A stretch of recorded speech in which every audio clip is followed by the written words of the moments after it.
Okay, good afternoon, everyone, and welcome to Equine Episode Examination, where today we will be discussing the first of three Equestria Girls specials, the one that aired this past weekend. First one, Dance Magic.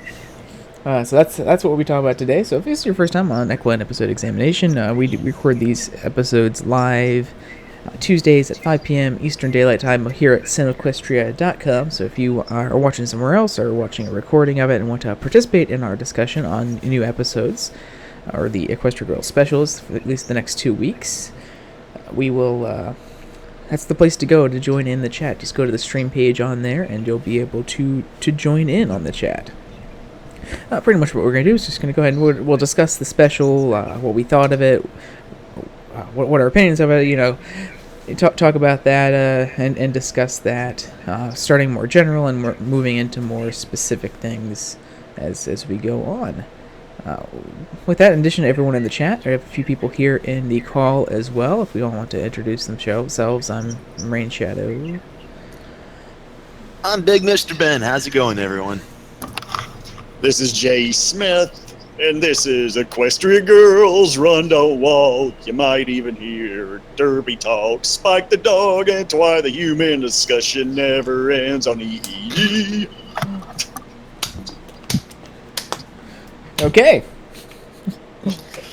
Unfortunately, I don't think Matt's been able to join us today, but that's, things happen. So yeah, we'll go ahead. We'll talk about what's everyone's initial thoughts on Dance Magic. Basically, Rarity takes main head and only not. I've seen a lot of people compare it to that. I don't think it's quite as related to that as the only really thing that relates to that really is that Rarity kind of had her idea stolen for her. That's everything else. Only not. Yeah. So I'm just commenting on that. I've seen a lot of people say, "Oh, it's basically just that episode," but it's really only similar in that in that respect. Another. I thought it was pretty enjoyable. It wasn't the most kind of complicated story or anything like that in terms of it.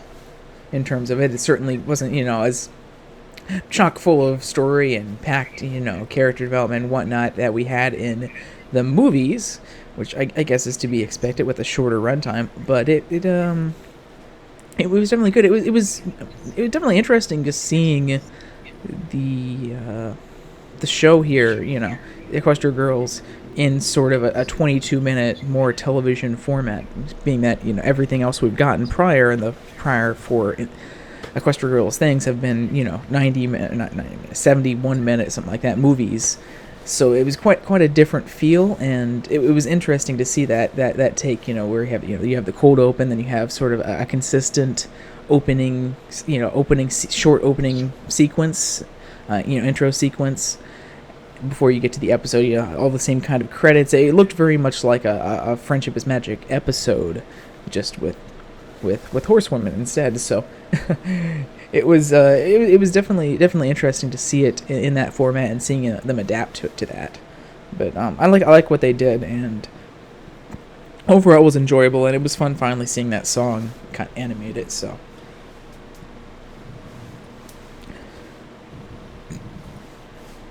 Yeah, I'm kind of before we get talking about the episode, we can talk about sort of what Van Her is bringing up in terms of an actual series. I mean, I definitely think that it could work as a series. I think this special and hopefully the next two, when we get around to seeing the next 2 weeks, kind of show that this can work as a 22-minute series, much like Femme does. Personally, I'm on the fence. I really don't care either way. I think both the movie format and the episode format, the shorter 22 episode formats, have their positives and negatives to them. The movies are definitely a lot more epic. You got a lot more time to focus on the story and build out a much bigger, more grand story with, big character development, character moments, and action moments, like we've seen in the past 4 movies. And they give you a lot more time for that story and to do stuff like that.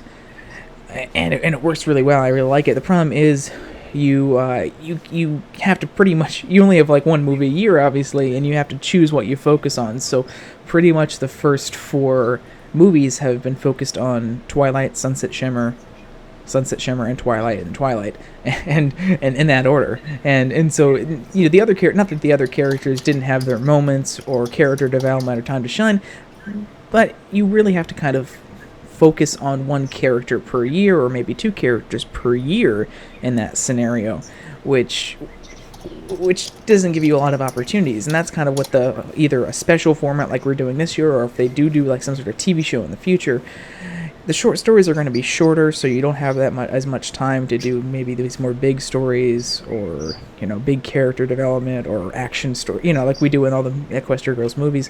But they do give a chance to let other characters get the focus of an episode, and this is the perfect example of that, being that Rarity got pretty much the main focus in this episode, which is of course something very new for the Equestria Girls series, and it was nice to see that her getting that focus. So again, the pluses and negatives of that. I mean, I guess I could see anyone being more for them keeping with the movie format, or more with specials or miniseries or whatnot. I mean, personally, I could go either way, but I could understand if anyone likes one more than the other.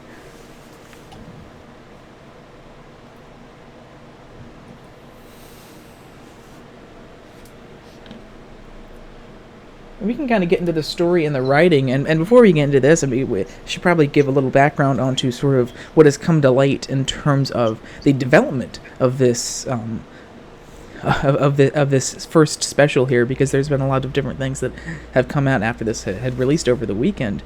It kind of has an interesting history. Of course, this episode was written by G.M. Barrow, who has written a couple episodes for the main show in Season 5, as well as this current season, and of course has written a ton of the books originally for the series, books related to the series, as we know previously.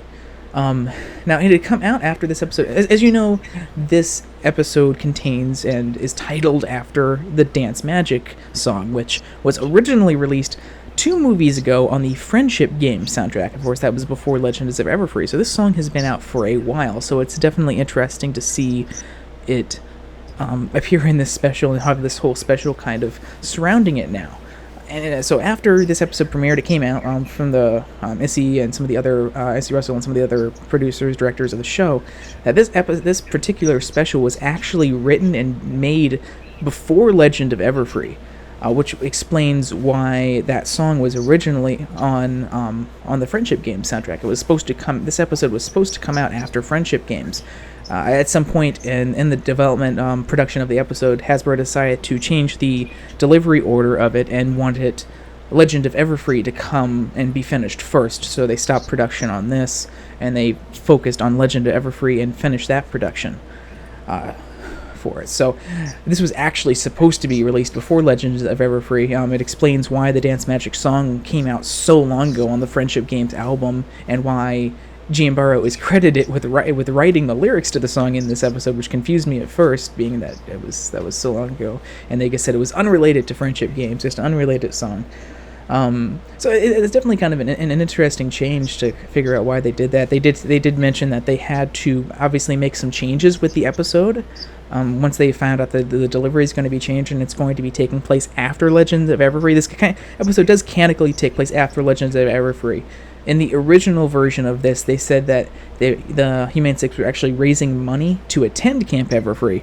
And of course now they changed it here to raise money for repairs to Camp Everfree, now that the delivery order changed and the order of those two things changed. So nice little swap up there. Yeah, so it's interesting because that also means that since this episode was actually written so long ago, and they've been sitting on this special for so long, this would be one of G.M. Barrow's first things written for film. I mean, it would have been written around the same time as her Season 5 episode.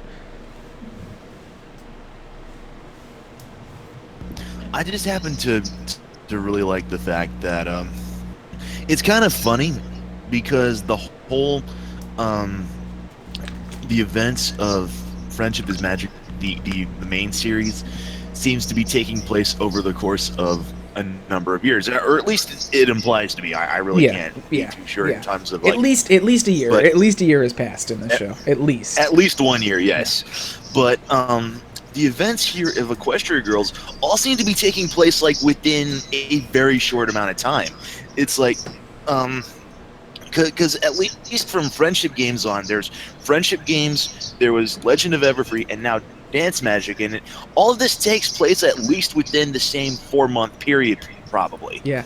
So, and it kind of runs into that sort of timeless high school syndrome thing that you get with a lot of shows that are take place in a school environment, because obviously school years are every year, and then you go up a grade and things change. And I think we're going to be probably in this, because I believe most of them are probably seniors in high school, because in the first Equestria Girls, it seems to imply that about 2 to 3 years have passed since they were originally freshmen. And that's the thing, that's kind of like the thing, and I mentioned this in the chat room before. There seems to be a minor plot hole that I've noticed, and because in the very first beginning of Equestria Girls, we see that Sunset has won the fall formal, but she's won it 4 years running. Well, the only way so this would imply that this is Sunset's 5th year at Canterlot High. So there's only 2 explanations: is that Canterlot High is actually a combination high and junior high, or Sunset failed a year and she's repeating one. Well, I thought there was only 3 images on the wall of it, so she would have won 3, and the 4th one would have been the one that Twilight won in the first Equestria Girls movie. I'm pretty sure there was 4. I'm pretty sure there was 3, because it goes through 3 pictures of her being. There's first pictures her being looking very grateful to have won, and the second one she's kind of getting more evil, and then the third one it pans to, she's like full on, like evil, like evil ruler kind of look on her. I could be wrong. I could have sworn there were 4. I'll have to double check on that one though. But it's not that big of a deal either way. I've always thought that even though they are technically in the same grade, I always think that Sunset's like a year or 2 older than the rest of them. Either way, I mean, because since she was like Celestia's protege before Twilight. Yeah. So she's like she's like the oldest person in the class, I think. But yeah, I kind of got the feeling that if nothing else, they are at least junior, if not senior. At least junior, yeah. So either way, they only pretty much have at most maybe like another year's worth of like school-related plots they could probably explore before the inevitable graduation. Or like I said, unless they all somehow manage to fail finals and they wind up having to repeat a year anyway, just for the hell of it. But that's the thing about, media like this, is they could be in this senior year or whatever forever, and just suspension of disbelief and stuff. That's kind of what it feels like is Calvin happening. and Hobbes, with Calvin repeating the first grade for like 10 years. Yeah. Or Bart Simpson and repeating the 4th grade for however long it's been.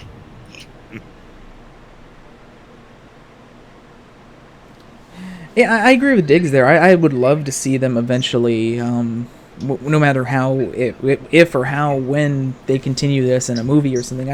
I'd love to see them kind of revisit the Sunset going back, Homesick for Home, something like that plot that was cut from. What was that? That was cut from Friendship Games, yeah. Yeah. You know what? Actually, I'd love to see, just for the hell of it, Sunset actually running into her human counterpart. Yeah, that's the biggest unexplained mystery of the Equestria Girls franchise, I think, is what happened to Sunset's counterpart. She must be like in a completely different town. Over by a train. Sunset obviously killed her. Yeah. Yeah, I have no idea. I'm assuming that canonically she's probably living in another town, and they just never run into each other. Let's see if this thing will actually let me upload this. Come on. There's something to post in chat, but if it is not going to upload the actual image, then... Did that go? Did that go? Nope, it didn't upload. Ah, piece of crap. Hold on.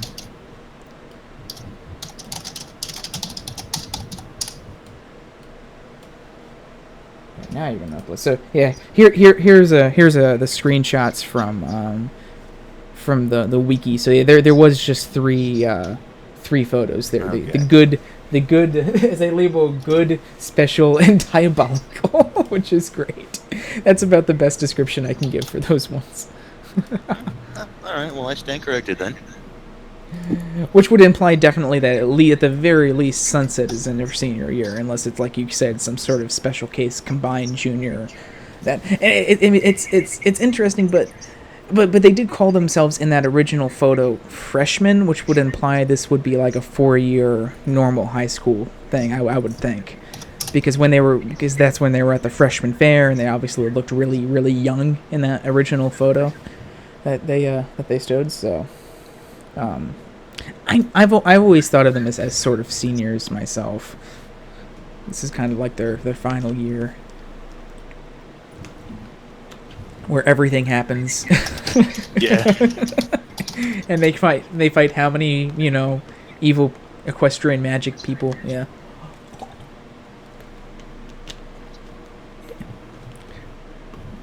In 3 years, we'll see them graduate, and then we'll get like a whole movie about them in college. Partying and getting drunk and Equestria Girls Gone Wild. oh god, no, don't go there. Don't go there. Well, you just set it up by saying they were getting college and getting drunk, so That doesn't equal that. Oh god. Thank you for mental images. Oh god.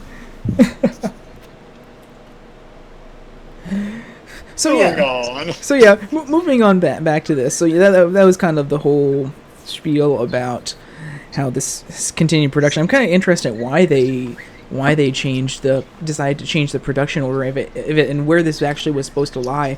Because as far as I've been able to see, as more and more information is coming out of it, the next two specials, Mirror Magic and Movie Magic, actually were not produced before. These were produced specifically to come out this year. So the Dance Magic here was the only one that was produced originally and supposed to come out. So I don't know if it was supposed to be sort of like they were supposed to maybe follow up Friendship Games with a special episode, like how they followed up and preceded Rainbow Rocks, like before and after, with those shorts. Maybe instead of doing shorts, they were just going to do like one special, like additional like epilogue special for it, and then they kind of decided against that for whatever reason. But I don't know. It is interesting that they did this order and have been sitting on this episode for that long, because it has been 2 years since Dance Magic, because it was originally released as on the Friendship Games album.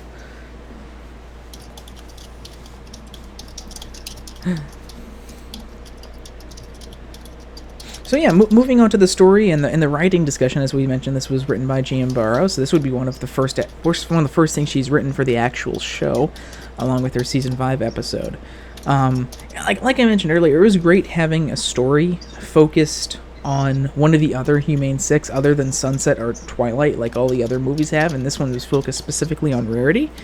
And I'm hoping that we get a little bit additional character focus in the next two specials as well, because I think that's one of the best things about these specials, and if they are kind of maybe doing more 22-minute format things versus movies, is that focus, the ability to focus on other characters in this world. Obviously, Friendship is Magic being a 22-minute, 26-episode season show, that's always been able to do that and devote episodes to a character or a couple of characters and focus on that and their story and character development. So it's nice for them to be able to do that for Equestria Girls here.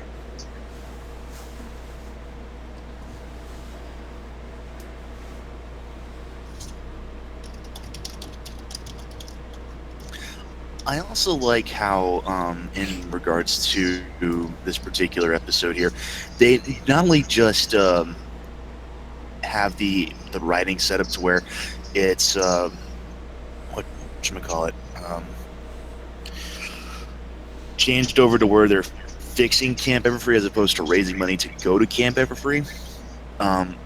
They also have a bit of a throwaway line in there where Principal Cinch seems to have gotten sacked, and Cadence has now said, stepped up to take the principal's job.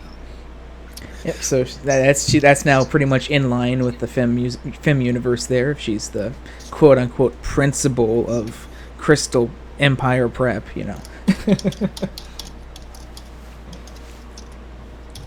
Yeah, I mean, in comment what Dig said, and we kind of discussed this already a little bit earlier there in terms of it. Yeah, this could be them testing the waters to see how it works in a 22-minute format if they want to go full series, or maybe they just want it to have more, shorter stories focused on different things a year, and instead of doing one 70-minute movie, you can do 3 22-minute episodes. It's about the same runtime. If you do 3 22-minute specials. Now, whether or not they do a full series of Equestria Girls is a whole nother story, because it's not like you can just do a movie or a full series and it's either or. A movie is going to be, a 70-minute runtime of 70 minutes of animation. Obviously, animation is produced by minutes. Every minute is money that you have to spend on it. However, if they go like a full season route, like Friendship is Magic is, that's 26 episodes of 22 minutes each. That's 572 minutes of animation every season that Friendship is Magic had. So if they were going to go for a full series in terms of that, that's quite a big investment. Even if they do a half season, that's still 286 minutes for 13 episodes a season. Well, not only that, but in trying to invest in both series at once, it kind of splits the team up a bit. If they were to go into both trying to focus on Friendship is Magic and Equestria Girls at the same time, they probably would be better off just doing a half season of both. No, but see, here's the thing, and I want to make sure and make this clear. They are completely 100% separate teams working on Friendship is Magic and Equestria Girls. They've been completely 100% separate teams, minus, obviously, William Anderson and Daniel Ingram, who work on both. The actual production teams, directors, writers, storyboarders, even animators, have been completely separate teams since Friendship Games. That was the first movie where they were completely separate. The first 2 movies were obviously directed and written by Megan McCarthy and Jason Thiessen, and had a lot of overlap, but since then they've made completely 2 separate teams. So there's actually more people working on Friendship is Magic as a whole now than there was, because they have those 2 teams. So technically they could do it, because they do have the teams to do it. It's just about throwing the money for increasing it from 70 minutes of animation a year for Equestria Girls to 200 or 500 minutes of animation for Equestria Girls. And I don't know if they're willing to devote that much money to Equestria Girls. I'm thinking if they do stick with a 22-minute format, I'm thinking they're going to stick with doing 3 specials a year, like we're doing this year. And I was just about to go into my next mention. Mm-hmm. Another reason why I think they went with the special here is because the ideas that they actually had were better suited for a 22-minute format, as opposed to trying to take each individual idea and extending it out into a 70 or 90-minute format. So yeah, I mean, at least this Dance Magic. I haven't seen the next 2, so we're not going to comment on those. But these Dance Magic, I totally agree. I don't think this obviously this concept wouldn't have worked in in a 70-minute show. It's just enough to fill out a 22-minute thing for this. Stretching that to 70 minutes would have been pretty bad. And it's like some other shows where it's you actually have it to where, and not just a 22-minute, but it's actually even shorter formats where the old 777 or 11-minute formats instead. I don't think something like this would have actually worked in a shorter format either. So it would have been really compressed. You wouldn't been able to actually show the whole music video at the end. It would be hey, we did and we won. Yeah. They could. I still would have really laughed on that. Yeah.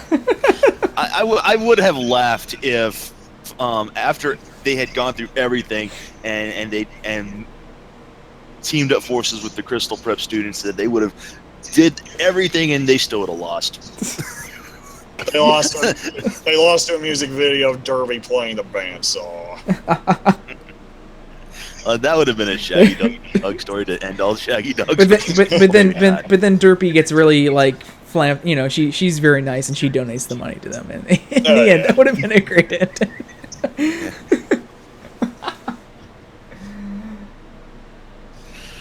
Anyhow, I'm sorry for derailing conversation. That's fine. I mean, I don't really have a terrible amount to discuss on the special, so I'm fine with that today.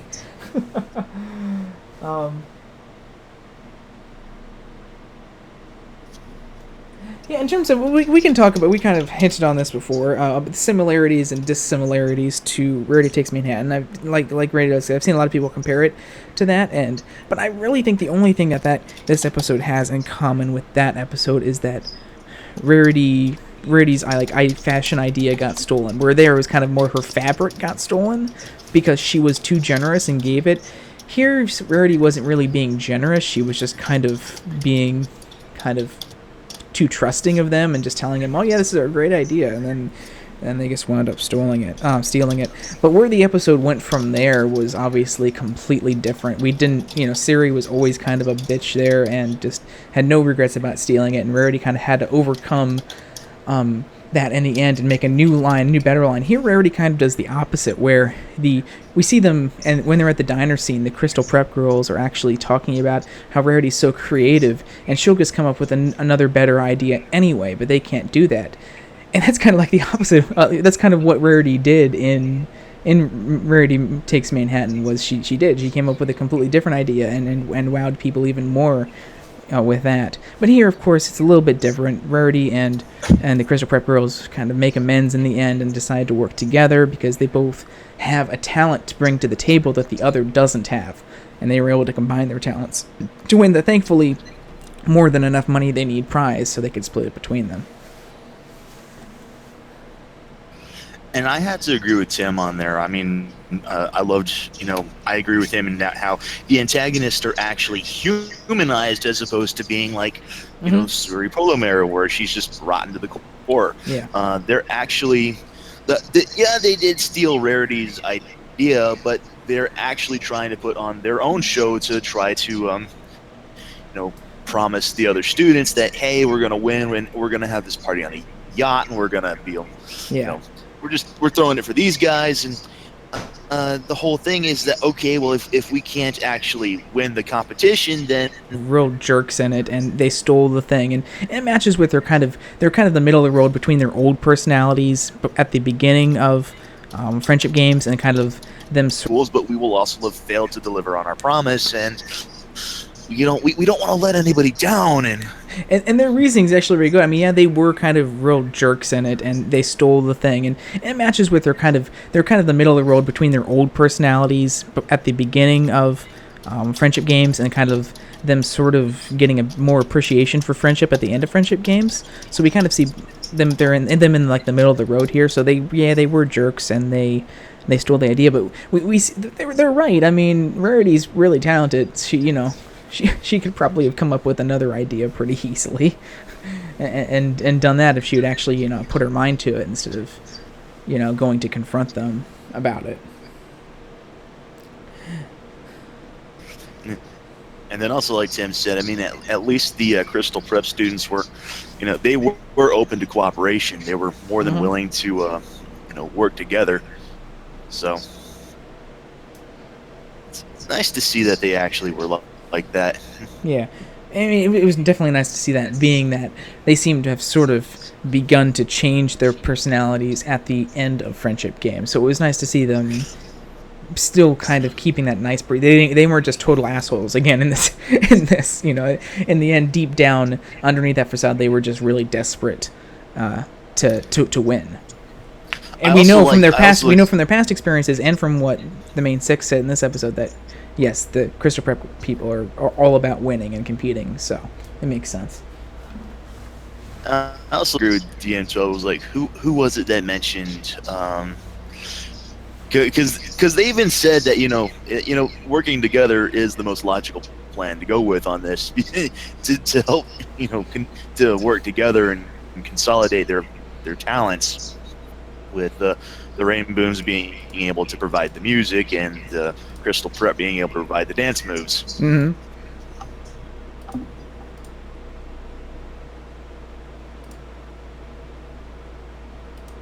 Oops.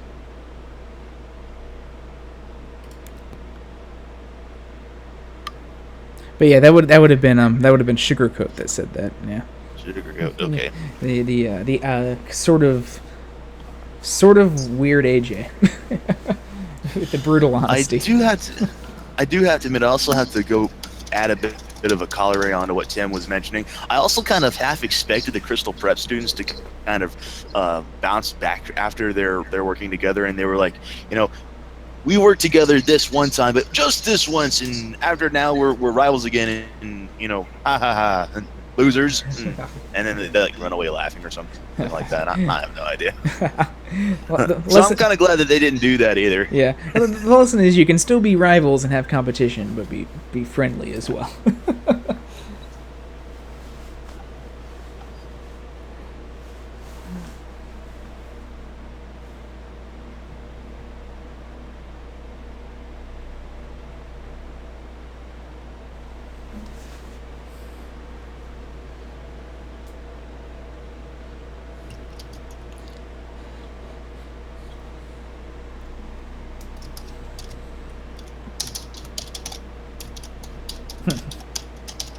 I do love how they didn't like give like an exact number as to like how much the prize money is. They didn't even give like an exact number to how much they even needed to raise for the repairs for Camp Everfree either. Just a vague, this is how much money we have, and this is how much more money we need, and like, well, but there's no exact figures being thrown around. $1 billion.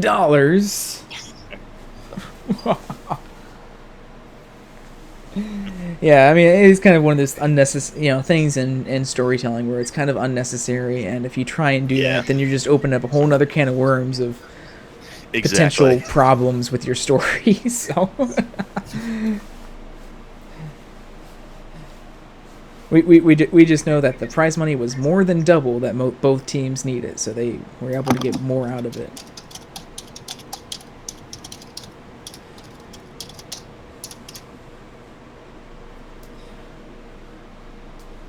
Do like the Sci-Twi's, of course, going through all the calculations on that as well. So she knows how much it is.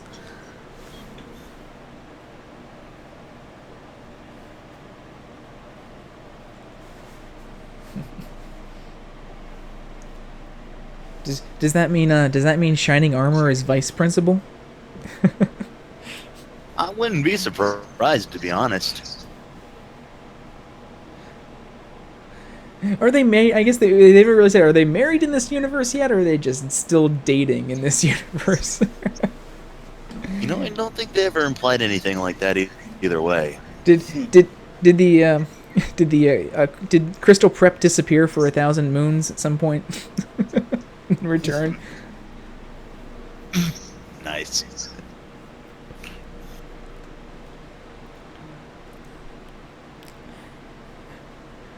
Maybe it's so much. Maybe they didn't disappear, but it was probably maybe like they closed down or something like that. Another little drop of comment. We hear that Crystal Prep's the temp song they're using for their dance number is they credit to Sapphire Shores as well, which I believe is the first time we've heard that name mentioned in this universe. Is it too soon? I bet by the third special we see baby Flurry Heart in human form.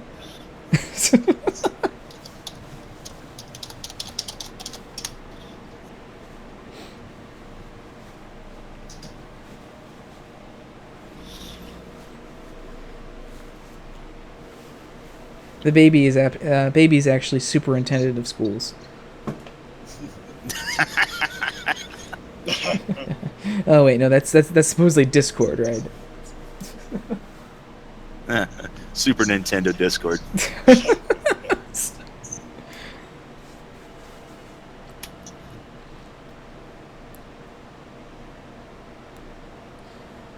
Yeah, now we need an episode of Sci-Twi trying to babysit while she does all of her science experiments on Flurry Heart.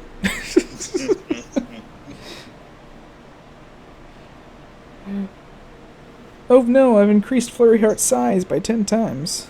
Now she's going to take over the city. I hope we get to see, in these specials or in future endeavors, I do hope we get to see more locations outside of the school as well. We kind of get to see like a mall area this episode, but then the rest of it was kind of in the school again. That was one of the cool things about Legend of Everfree, was that getting out of that school setting and being in a different location. I'd like to see more of like the city and surrounding areas as well, hopefully. Yeah, I would like to see a little bit more world building in the city as well. Not just in regards to Camp Everfree, but just like more expanding out into the city proper.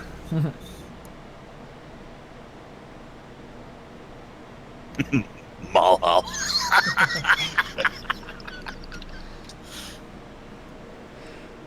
And the Flamey Valkyries of savings. Anything else for the story or the writing that anyone wants to mention before we move on? I really can't think of anything.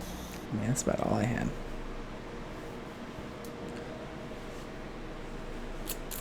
So we can move on to the character discussion. Like I said, this shorter episode doesn't really give us a lot in terms of character development, but at least it does give us a lot more character focus on different characters. I personally really was excited to see the Crystal Preppers again, and I guess it kind of makes more sense now that we know that this episode was originally supposed to be directly after that special. But it's even better now that we obviously haven't seen them for a couple years now. I really like them. I think I still like the Sirens more, but I really did like them and their personalities and their designs. So it was nice seeing them again in this special.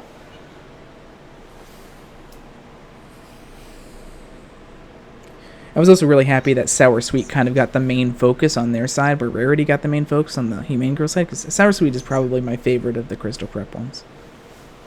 It's a little too bad that Indigo Zaps just sort of kind of flipped off without, informing anybody, but I suppose her presence wasn't strictly necessary. It was definitely weird, her not being there. I'm kind of interested in what the reasoning behind that is.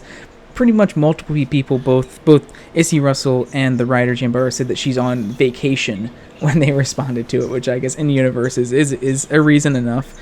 But it's kind of interesting about why, because it seemed like from some of the other things I'm reading that it was sort of a Hasbro decision to not include her. So I'm kind of interested in why. Maybe they just forgot she was even there.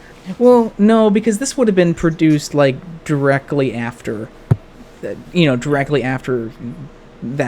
friendship game, so it seemed like it was a conscious decision not to include her, which is interesting because I don't really know why, I would say maybe they wanted to focus on less characters in the Crystal Prep Girls, but of course we still had the huge main cast. It seemed weird that we had this huge cast for Canterlot High and just 4 of them for Crystal Prep.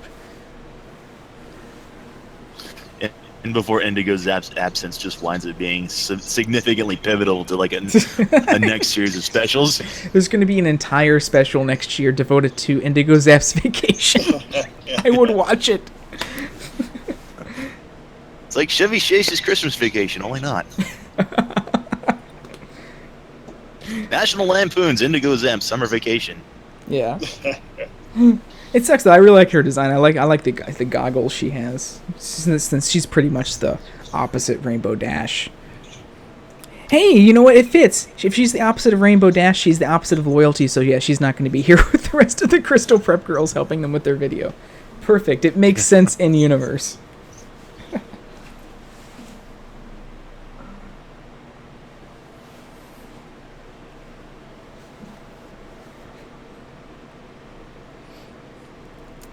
I also like that angry Rarity is definitely best Rarity. Her flipping out multiple times in this was just a joy to watch.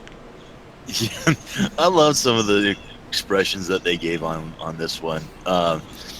Who was it that one kind of gave that? Oh, hang on. I have it here in the Discord chat. Oh, probably the one, the meme one it was probably the one I posted. It's in the spoiler thing. Let me if I can find it. Yeah, I'm going back in here. I'm looking for it. The one that you said you was going to be using as a reaction. Yeah, here I found it. Here, I'll post it in the main chat here. Assuming this is the one you were looking for.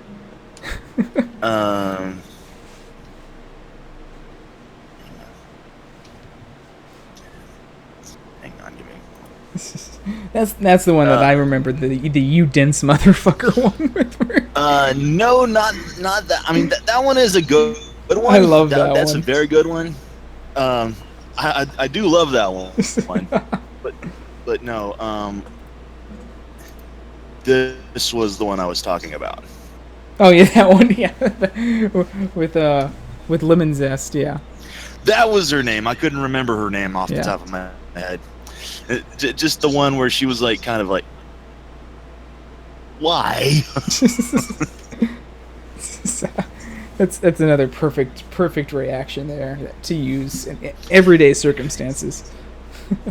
But yeah, the dense motherfucker one was great. That's the one that was my favorite edit from this special. Just that expression fits it so perfectly. But yeah, when like but Lemon Zest, Rarity, all of them just kind of had like incredible. All of them just had like really great facial expressions here. Yeah. I really can't say who really won face of the episode here. I'm gonna lean more towards Rarity, because there was because she also had a couple other ones. There was this one as well that she had. Yeah, just angry. Oh my! All the anger scenes were just so great. She's just kind of like right there in that one expression. She just looks like she's about ready to just end a fool. I even remember, like, you even said in the spoiler chat, like, this is the last thing you see before you die. Yeah. Just right. I love that shading on her chin. Just give it that kind of a little more 3D dimension to her lifting her head up there in anger. It was kind of interesting in terms of characters. Like I said, it was great seeing the Crystal Preppers again. I was happy that they had a lot more focus to, I think, Sour Sweet and what's her name? And Sugarcoat. I think that of all five of the Crystal Preppers from Legend of Everfree, they were probably the ones that had the most sort of character to them in terms of who they are, what they stand for. Sour Sweet is sort of a weird, both opposite and more extreme version of Fluttershy, where and she's first very sweet, like Fluttershy, but it's in a very hard, sarcastic tone, and then she has this kind of sour side to her as well, where she gets very nasty kind of sarcasm afterwards, and we see that where she's talking like this and very kind of sarcastically, and then she gets like this instead, and we saw that a lot in the first one, so you kind of get that, and of course Sugarcoat, her name pretty much says it all. She doesn't, it's kind of the opposite of what her name is. She doesn't sugarcoat anything, and in that respect, she's not really the opposite of Applejack. It's not like she's not the opposite of Applejack because like she always lies. She's pretty much the same as Applejack, but like brutally honest in a way that is actually harmful to the person she's talking to. So it's not like she's just being brutally honest helpful. Everything she says is sort of negative or some sort of pessimistic thing. So I think they had the most focus here, but I also think they already had kind of the most developed in terms of character they are. I was kind of sad that they didn't really have more focus on either Sunny Flare or Lemon Zest, because we don't really know much about who they are in terms of their personality. We know that Lemon Zest is supposed to be Pinkie Pie's counterpart, and we know that Sunny Flare is supposed to be Rarity's counterpart, whereas Indigo Zap was Rainbow Dash's counterpart, and Twilight was Twilight's counterpart, but has a different story. So yeah, I was kind of hoping that maybe they would flesh out Sunny Flare and Lemon Zest a little bit more. We did get a lot more lines, I think, from Lemon Zest than the first one. Lemon Zest barely said anything in the Friendship Games movie, mainly because she was kind of jamming out to her headphones the entire time. So we do see more of her here, but I was kind of hoping maybe they would flesh their characters out a little bit more, and then they really didn't.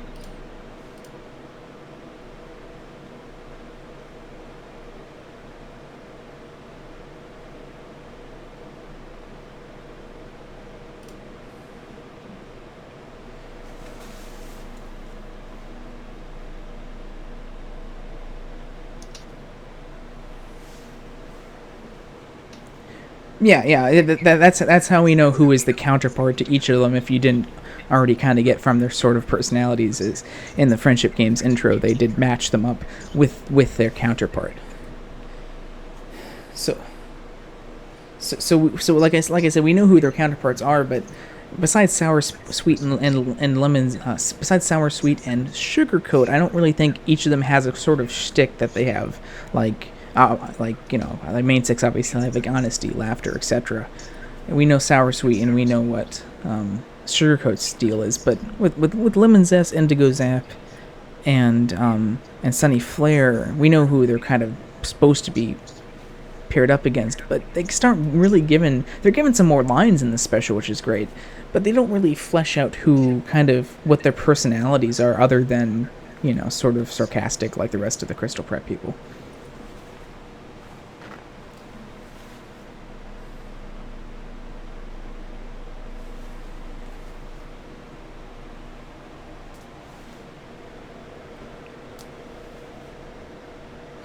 Yeah, Sour Sweet isn't Rarity's doppelganger, but she just happened to be the sort of the head. She seems to be almost kind of like the leader of the group, both in the previous movie and in this one as well. But at least she's taking the lead on this whole music video thing, like Rarity is. But yeah, she's supposed to be the mirror of the doppelganger to Fluttershy. Well, it makes sense considering Fluttershy is, well, shy. So Sour Sweet would be being more outgoing and being more Good point, yeah. assertive. So I could definitely see how Sour Sweet could definitely be more the leader of her group, whereas Fluttershy is, significantly not. Yeah. And I think a lot of that in terms of that, like I said, this lack of additional development for them just has to do with the story, and this is really, again, a story focused on Rarity and the Rainbooms, and the Crystal Prep Girls are kind of there just as sort of the antagonists for the story that are giving the rest of the story motivation to happen, other than just and all the drama and conflict in the story to happen. Otherwise, it's just a movie about the Rainbooms creating a music video with no conflict. But I still do think that's a missed opportunity. Again, with a 22-minute runtime, there's only so much you can do. But that was one of the missed opportunities, I think, of Friendship Games, in terms of not really giving those other characters much time besides Sour, Sweet, and Sugarcoat. And so we don't really know who they are and kind of what their personality is.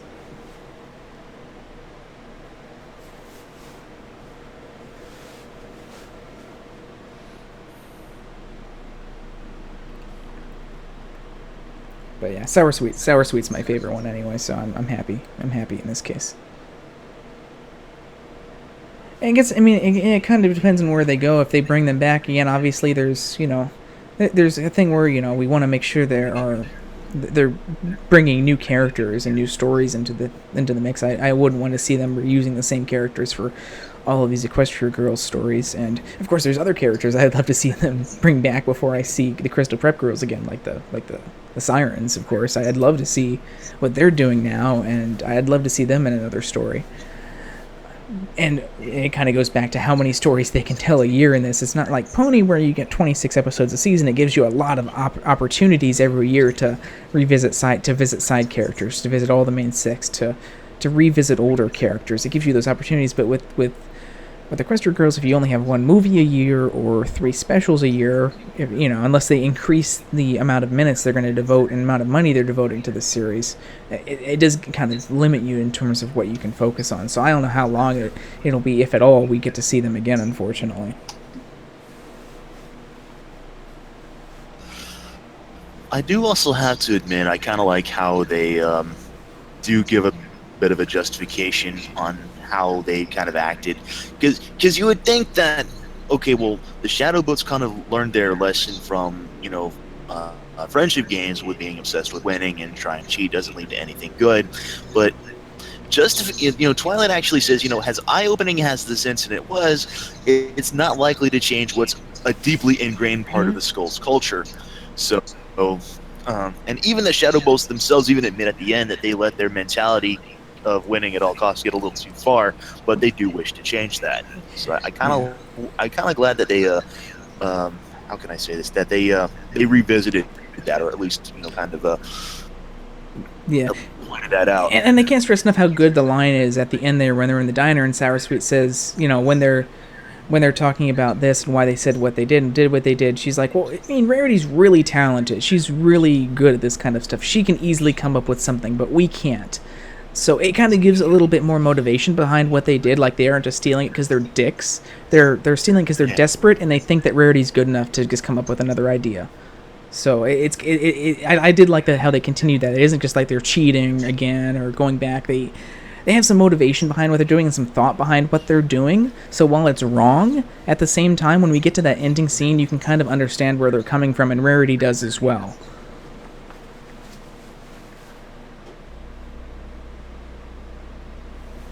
Yeah, I mean, I think that was a really important line to put in there, and I'm glad they have that scene, that particular line in there, because it shows that they're just not blindly doing stupid or mean things. They thought this through. They understand who Rarity is. They understand who, the Wonder Colts, that the main Humane Six there are, and so their motivations have more substance to them.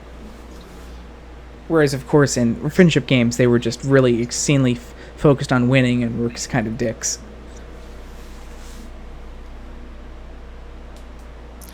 And even Rarity kind of has that sort of issue as well, because Rarity's idea is a surefire winner, having one of her friends dance in different styles. But the thing is that her proposed choreography greatly exceeds her friend's actual dancing skills. Because even Fluttershy tells Rarity that she can't do a triple pirouette, but Rarity just kind of disregards this. And Rarity only notices this later as the deadline to submit the video grows perilously close, because she realizes that she asked her friends for too much in too little time. And it makes you think, even if this whole thing didn't happen with the Cantrell Prep students, the Shadow Colts doing what they did, if they just were in the video contest and did their own thing, it makes you wonder if Rarity and her, and the Humane Six would even stand a chance of winning as it was, because Rarity's idea was great. Obviously, the song they wrote was great. That's their talents, but they're just not good dancers, and obviously we're very much struggling with the choreography. And I did like how they set that up in the story in terms of Rarity is really great at coming up with idea, obviously great at designing costumes. The main six have been, of course, shown in the Equestria Girls universe to be very good at performing songs, and it's kind of their thing, and they pony up when they do it, and Fluttershy's a great songwriter. And then just having the Crystal Prep kind of be the opposite, where they were incredibly great at dancing, but they're not really great at either coming up with ideas or coming up with their own original songs. So that kind of, both of those setups really mesh well in the end when they decide to work together. I could just imagine the Rainboom's trying to dance and then being like the CMC back in season 1, where they wind up inadvertently wrecking the stage in the process. That was kind of what was happening, in their practicing as well. Everything was just kind of falling apart. Instead of wrecking the stage, they were wrecking their own costumes. Yeah, exactly. Yeah, and trying to Rainboom's try to dance. If you had the Twilight from the Pony World in, she would have been dancing on all fours like she did in the first movie. Yep.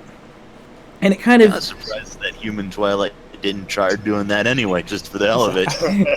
Yeah, it seems she's just that bad at dancing. It seems like Human Twilight is a little bit better dancer than Pony Twilight is.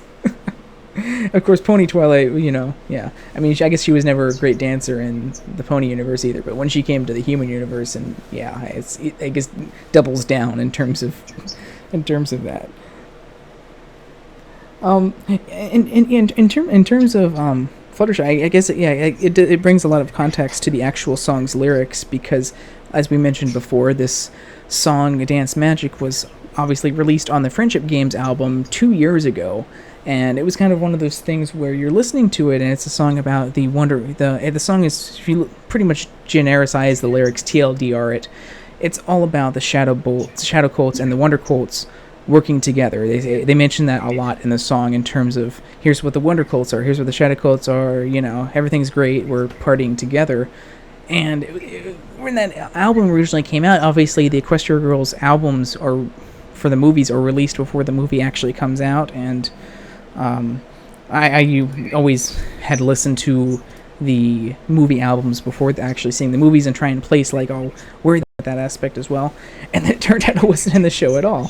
So it makes sense now that this is Fluttershy writing this. These songs are going to go in the movies. Is this a credit song? Is this that? And that was the one that really perplexed me from that movie, because it sounded like it would maybe be like an ending song of the movie or maybe the credit song, but there were some other songs that really fit in with that aspect as well, and it turned out it wasn't in the show at all. So it makes sense now that this is Fluttershy writing this, rewriting this song about them coming together here in the end in this, and working together to win this competition is pretty much what the song's about. So it was nice being able to finally get the context of that song.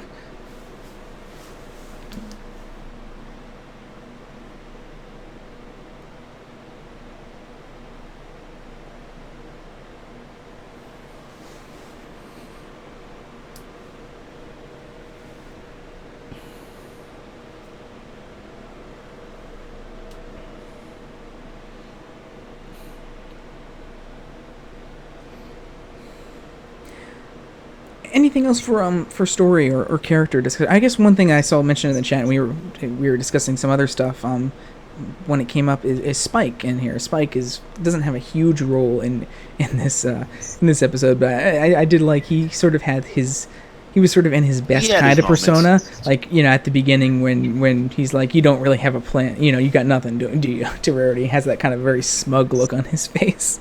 So it's a very Spike moment. And of course, Spike the dog there is sitting next to Rarity for like the entirety of the episode. Yeah, to be fair, I mean, Spike kind of doesn't really need a huge role in this one. He's just kind of there for the purpose of being there, I guess. Well, I mean, yeah, he's Twilight's dog, so I guess he kind of has to be. Yeah. It's funny. He definitely has a lot in common with human Spike, being never having any contact with humans, a human Spike, or Equestria Dragon Spike, I should say. Yeah. Let's say human Spike. Oh, when the hell do we get that? That's the third alternate universe, yeah. where all the ponies are actually dogs and Spike's a human. Yes.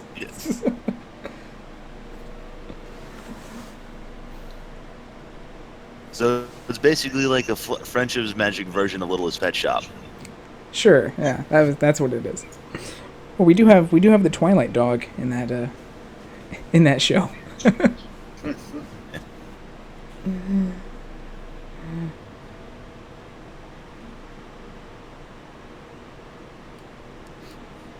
Okay, well, we can go ahead and we can move on then to the voice acting of the episode. And what did everyone think about the voice acting of the special? Everyone just freaking brought their A game in, but then again, they always bring their A game. I don't recall any situation where the voice acting was terrible or specifically phoned in. Of course, you gotta give props to Tabitha, of course, with any Rarity-centric episode, with her bawling and anger and yelling and drama couch stuff. She always just goes like above and beyond with Rarity's character and kind of taking that drama to the next level, which of course really obviously fits with Rarity's character. But can I just point out the fact that I guess this is kind of skipping ahead slightly to the humor, but just the fact that she manages to summon that fanning couch even as a human. She just has it. Of course she has one in her room. Of course she has one in her room. And just the fact that Rarity's makeup runs when she cries, but then somehow manages to just completely wipe right off without smudging when she stops. It's a special eyeshadow, just because she cries so much. Yeah.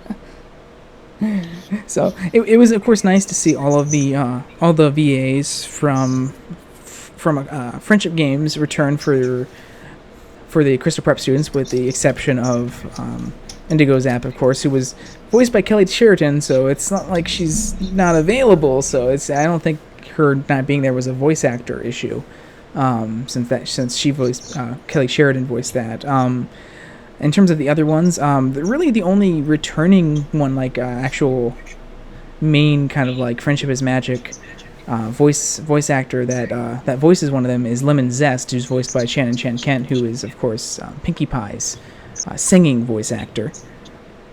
And, I'll never get over my gaff that one time. I'm just like mentally referring to her as like Shannon Superman now, only not. Sure. What did you say, Shannon Clark Kent? Yeah, that one is you. Yeah, I will never get over that. Yeah, I know it's just the one time I made that gaff, but I never can get over that. I will never be able to unsee that. I'm sorry. I apologize. No, all the original voice actors from Friendship Games returned to this, and it makes sense being that this was produced right after Friendship Games, so it's not like they had to call them back 2 years later and be like, "Hey, can you voice a character for us?" Because this was probably produced not too long after Friendship Games. So Sharon Alexander voices Sour Sweet. It's pretty much the only voice work she's done for anything film related. Sienna Bowen does Sugarcoat. I believe. Yeah, it's interesting because most of the voice actors, like I said, besides Shannon, for the and Indigo Zap, all the voice actors are very specific to just these characters on the show, and they haven't really come back to do anything else on Pony. Sunny Flair was voiced by Britt Irvin. So I can't really say like they have these other credits on Pony that they've done, because pretty much all of those three have done. Oh, excuse me. No, Britt Irvin did Lightning Dust. It was so long ago. It was very far down the list. I forgot about that. So Britt Irvin, who does Sunny Flare Rarity's doppelganger, was the voice of Lightning Dust all the way back in season 3.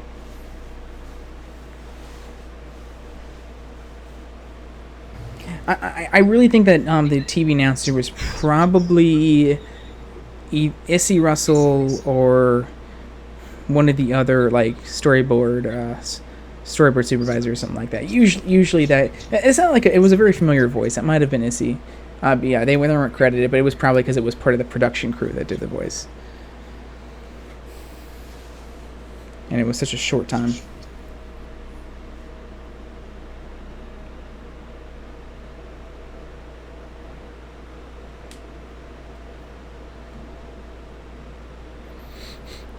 But yeah, Sour Sweet is great. I love her. I love Sour Sweet's voice and that kind of that double, almost like schizophrenic personality she can have when she's being very sarcastically positive and blah blah blah, and then it gets really sour at the end.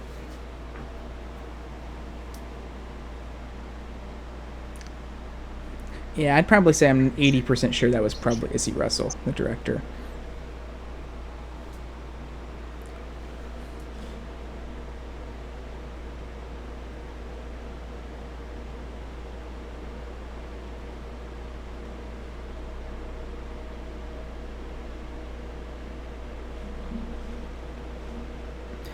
So what did everyone think of the episode's humor? Well, let's see what we had here. There wasn't a whole lot, but then again, it doesn't really need a whole lot. Like I said, we had the fainting couch, make a return, and, Rarity's, makeup just kind of runs as always whenever she, really goes bawing. But, and of course, her shoving her mouth full of ice cream as well. In that, yes, and the return of the nom nom nom as well. Just oh my gosh, Tabitha, thank you. I still want someone to doctor and heavy sound clip from that. Yes.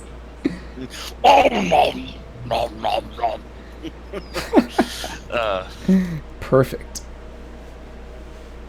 But there was from the beginning, we had Twilight Sparkle we're only halfway to preparing for repairs at Camp Everfree, and Applejack's well, okay, we just need to watch some more cars. And then they just cut to the shot of the completely empty parking lot, complete with a howling wind and the random tumbleweed just tumbling past.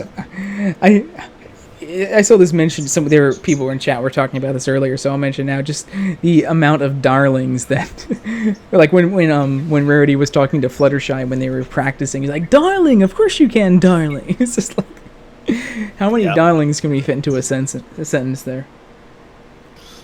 And then like Technotron mentioned, I mean, Pinky just building a castle completely out of chocolate bars for no apparent reason while the others are distracted. Where does she get all that chocolate? Don't probably her hair. Don't answer the question. Yeah. And speaking of Pinkie Pie, just that everyone's going through that when they're imagining things, you know, they do Apple Jacks, and then they had Rainbow Dashes, but then they get to Pinky's, and instead of Pinky just kind of having like that realistic, just for whatever reason, Pinky's just imagination is drawn that very childlike scrawl, and everybody reacts to it too.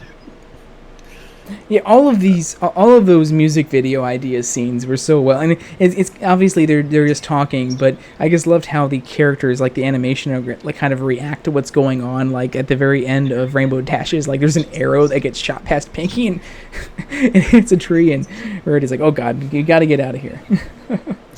Yeah, and it's not just Pinky's, but like you mentioned, everyone just kind of reacts because. As Rarity freaks out over her messy clothing and Apple Jacks, and like you mentioned, that arrow just kind of flying past Pinky and nearly getting Rarity. I just like and she just nopes the fuck out of there. So we're at school eating pastries in our music video. Like, yeah, that's a really stupid idea. I agree, Rarity. I was like, Applejack, you do realize that this is a dance video, yes? And she's like, oh yeah, I guess it's because I am a little hungry.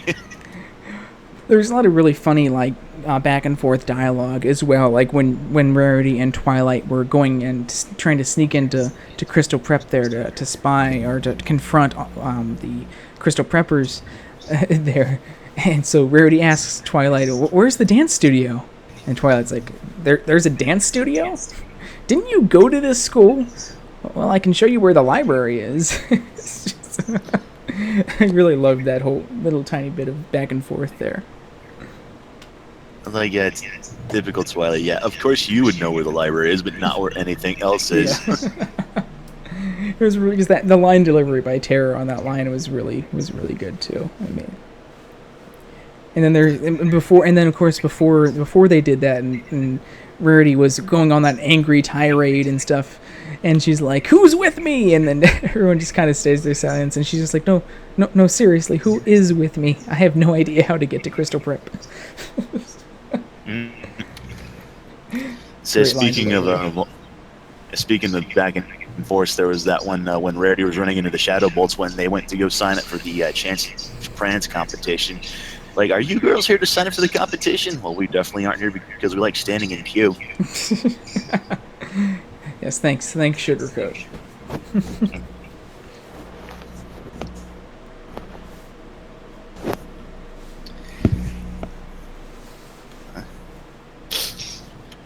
Sorry about that.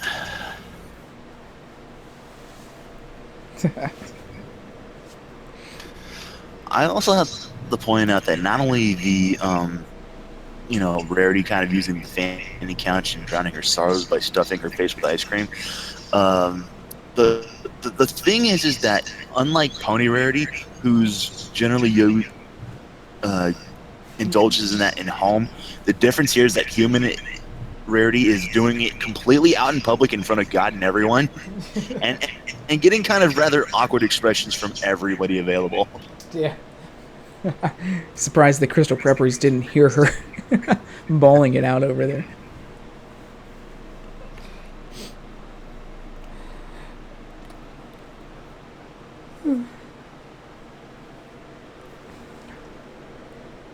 In terms of animation and humor as well, I guess we mentioned this a little bit there, but all of the animation and parts for that idea sequence when they go through each of their ideas, like when we were in Applejack's version of it, you have Sunset in that like black cowboy getup with the black cowboy hat.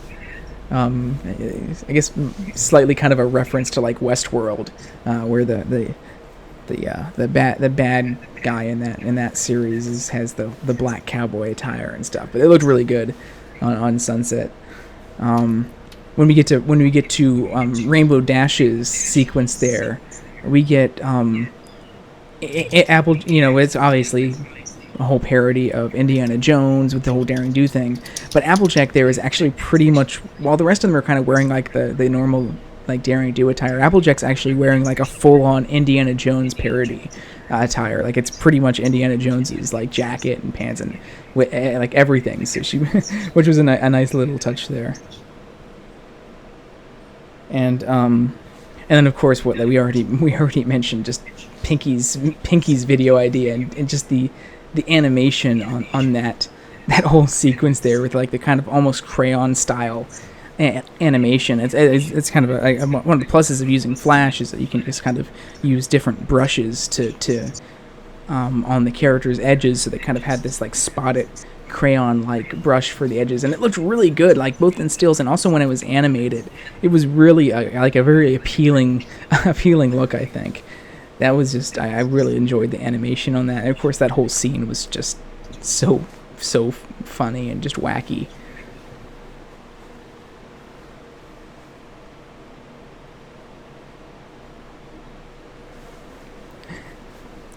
They definitely I would say I would agree with the outfit changes parts of that. There's a lot of, and we saw this a lot in Legends of Everfree, when there was like 4 or 5 different costume changes that we go through there. They definitely focus on that a lot in this series. I mean, definitely compared to Friendship is Magic, of course, where half the time the ponies are naked.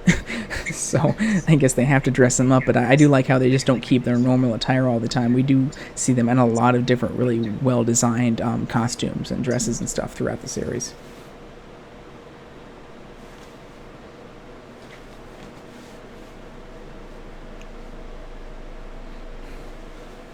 Also, in Applejack's scene, idea scene there, where Sunset's in the black cowboy getup, Rainbow's like in this kind of very Western style with like the scarf and everything on it. I really liked the design of hers as well there.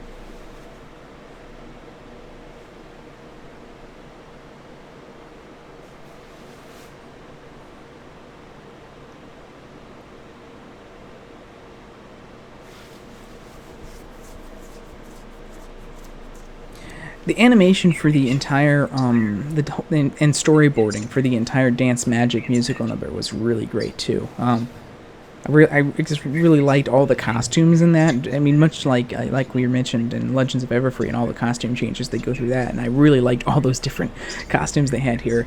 That single costume change there that we had was really good. I really liked especially Sunset's one in the Dance Magic sequence there. Sunsets was really good. That bright red sort of almost like Oriental style, I guess. Almost like kind of like a little bit maybe like Chinese kind of dress inspired there.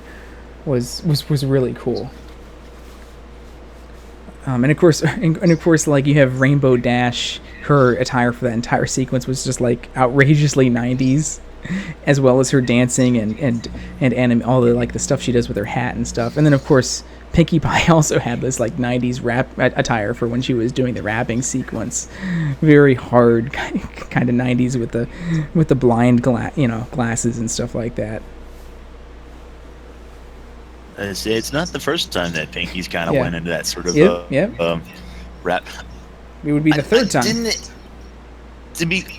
I would like to say that I didn't quite expect that to happen, but I'm not entirely surprised either. And of course, she's wearing her pants backwards as well. Yeah. Oh yeah, she is. I didn't even notice that. She was crisscross. Yeah. The animation on her during that rapping sequence was great. I just loved like all the very robotic things. I guess that's an easier thing to do in Flash, but they really took advantage of it to make her kind of do those robotic dances. It looked really good. I think some of the best animation from that sequence and of the special was Rainbow Dash breakdancing. When she gets down, on her head and spins around, and they actually have like line trails coming off of her feet because of the speed. That was really well done.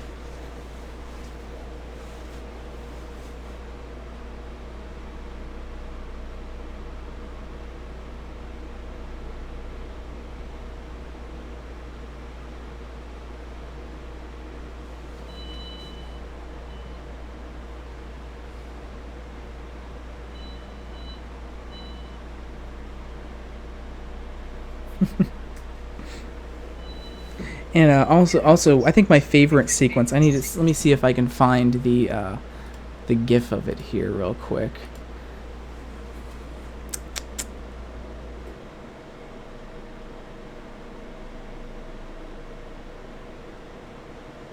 I could have sworn I had this uploaded here somewhere. Oh no, I didn't. Hold on. I did have a favorite part of that animated sequence. I guess need to find it here. Here we go. Actually, no, I should still have this on my desktop. Yep, there it is. No, just wait for this to upload.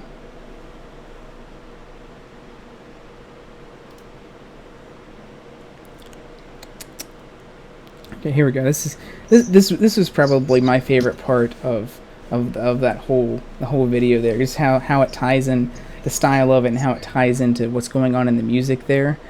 And we have all these like freeze frames of them doing these different poses and stuff with the music, and it ends with that. I love that wink from Sour Sweet at the end there. The animation on it's really good. It's so very well tweened and really fluid, and it just meshes with the music so well there.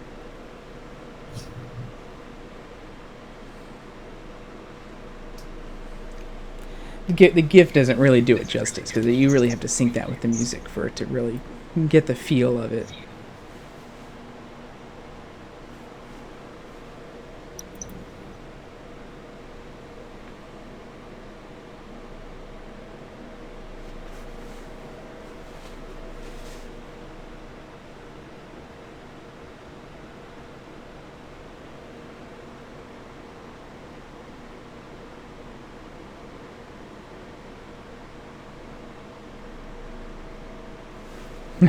Anyway, we have heard Pinky rapping 3 times now. Back in testing 1 2 3, trying to teach Rainbow. We have it in this song, and of course now we have it in that Fresh Princess of Bel Air kind of parody that they did pre season 7.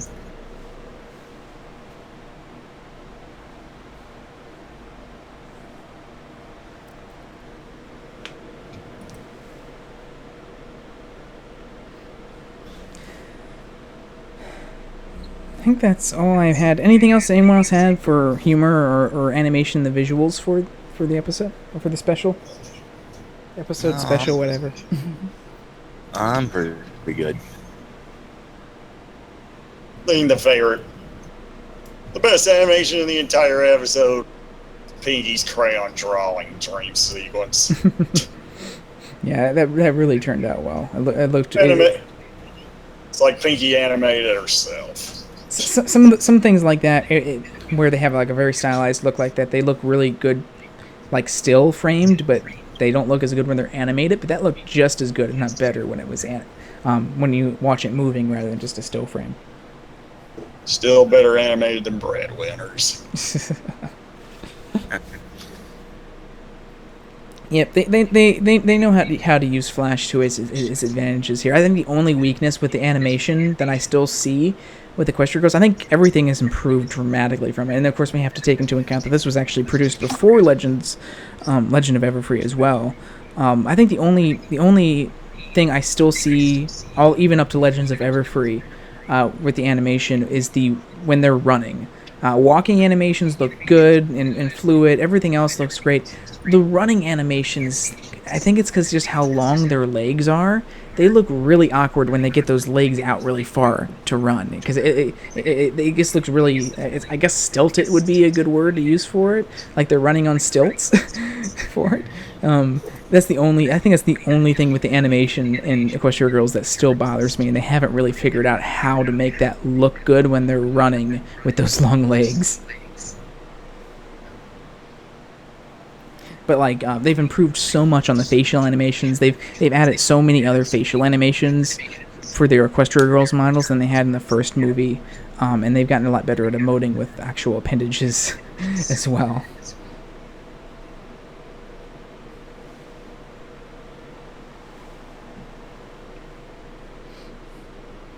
Okay, so we can get on to the song and the musical number. Obviously, I can't remember if we talked about this song when we did our friendship games.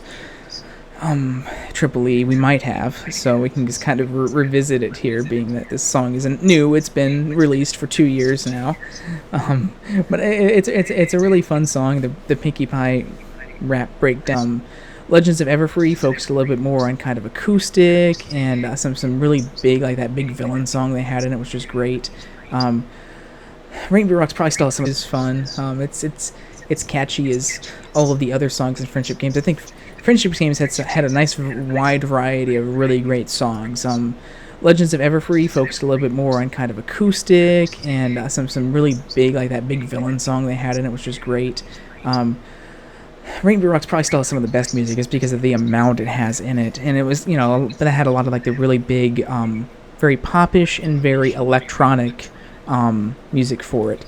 I think Friendship Games probably had some of the biggest variety of it because we had like the more that's out there, the really, really beautiful ballad that Twilight sings in it. We have sort of like these marching band style rock songs that we have in the opening sequence and the pep rally sequence, and we have the more group pop electronic kind of songs we have like in the battle sequence there, and of course Finch's big number at the end as well. So I think that movie has still has some of the best variety of music of all the Equestria Girls ones, and this one fits very, very nicely into that, and is just as catchy as the rest of the ones in that movie.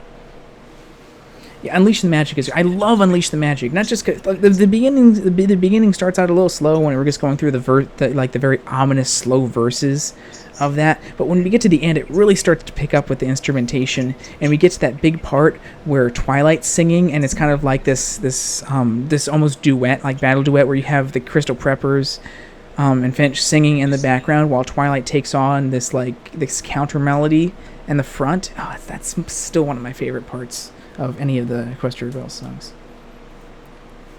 But yeah, this song is very catchy. Unfortunately, just given the nature, we have a little special circumstances here where normally we can't do that. We don't do this until after this has been released on DVD.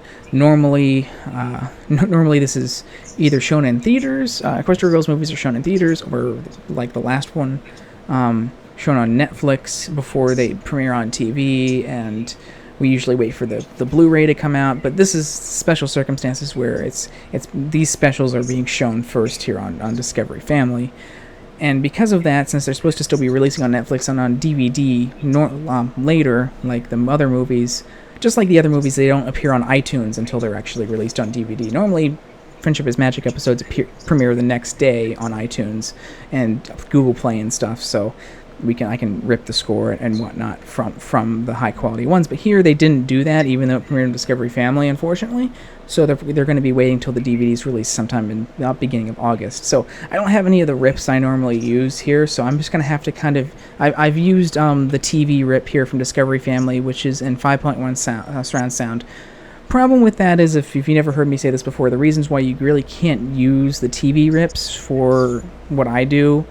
One, because they're lower quality, because it's obviously heavily compressed to go out, over satellite and over your cable or, your TV connection. But that also means the audio is compressed. So while the show is broadcast in 5.1 surround sound, which I will say is rare for a lot of animated shows. Friendship is Magic is one of the few that is both broadcast and released in 5.1 surround sound. The 5.1 gets very heavily compressed, so normally you have the vocals in the center channel, you have the backup vocals and the left and right channels, and usually the backing channels is normally for songs and just the instrumental.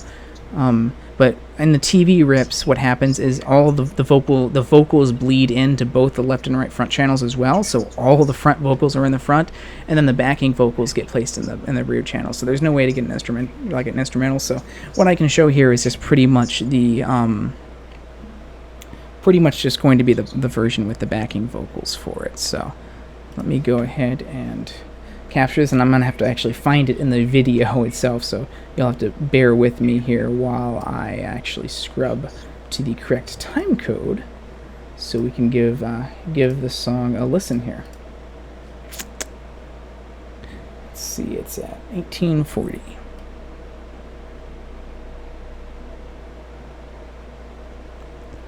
Okay, here we go.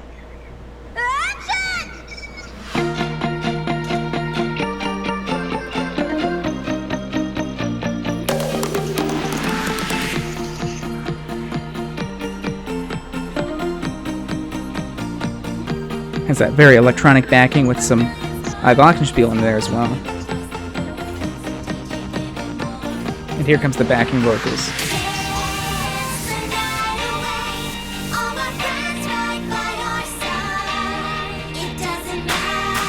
Oh, one of the things I didn't forget to mention is when Rainbow Dash is first shown opposite of Lemon Zest, and that pose that she has, like crossing her arms and stuff, is fantastic.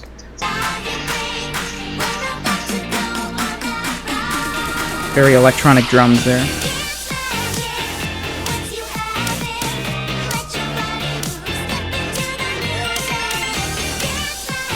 I really love, if I go back there really quick, I just really love the vocals when you get that step into the music, and then you get the electronic keyboard sound in the background, kind of going like arpeggiating down, and they auto-tune the vocals there to match that. And that's kind of like a good use of auto-tune, is actually doing fun stuff with the vocals like that in these more electronic songs.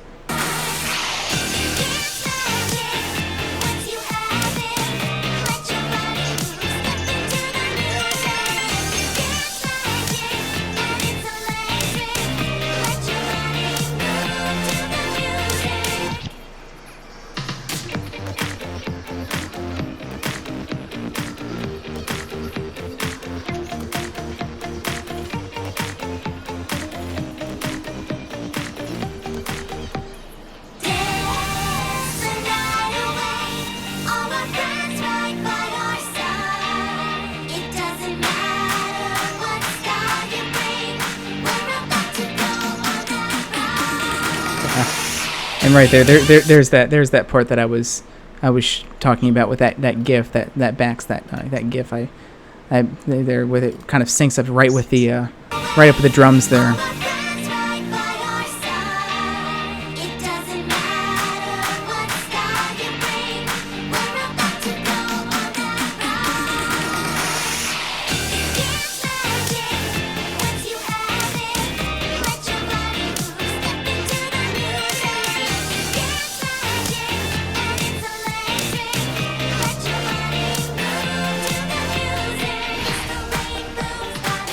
We got the bridge here.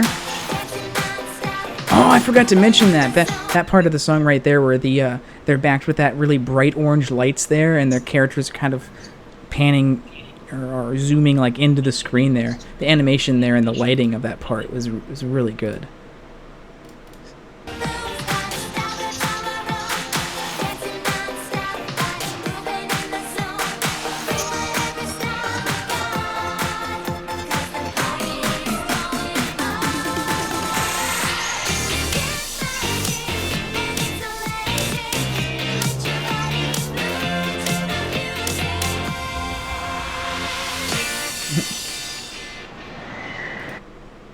So yeah, it's kind of interesting. I think this special was produced 2 years ago.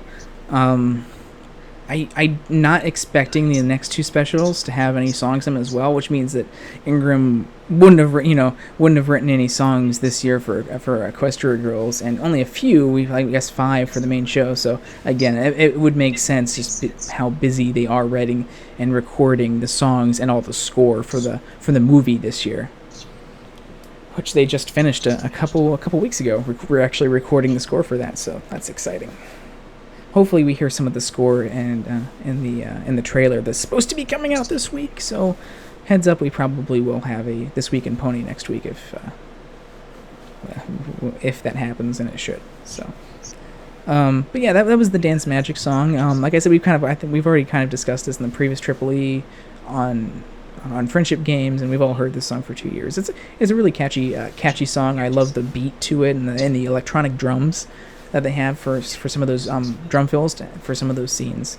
And the animation, they just did a great job like animating to the song. It was fun just finally being able to see something animated to this, since it's been 2 years since we first heard the song, and this is just coming out now.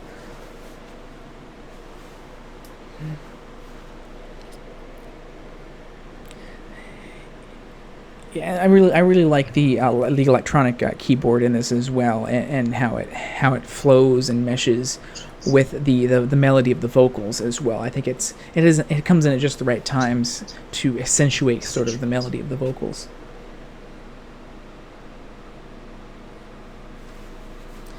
And that's one of the coolest things about Equestria Girls is not only being able to have stories that maybe wouldn't really fit in the Friendship is Magic universe, but then also having music that really doesn't normally fit in with the universe. We've had a couple of pop songs in that when they kind of fit with the story, like with Ra Ra and Countess Coloratura and the Spectacle song, as well as this season with the Ballad of Sugar Bell song with the Bieber parody in it. It's kind of the few times we get any songs like that in Friendship is Magic, and is when they're literally part of a character or a story in there. So it's nice to hear. That was one of the nice things about this. And also, I didn't really watch Let Us Pet Shop that much, but I've heard a lot of the music from it. That also kind of gave Ingram like a different opportunities to do different styles of music that wouldn't really mesh well with Friendship is Magic. And it's fun to hear kind of what he can do in these other genres.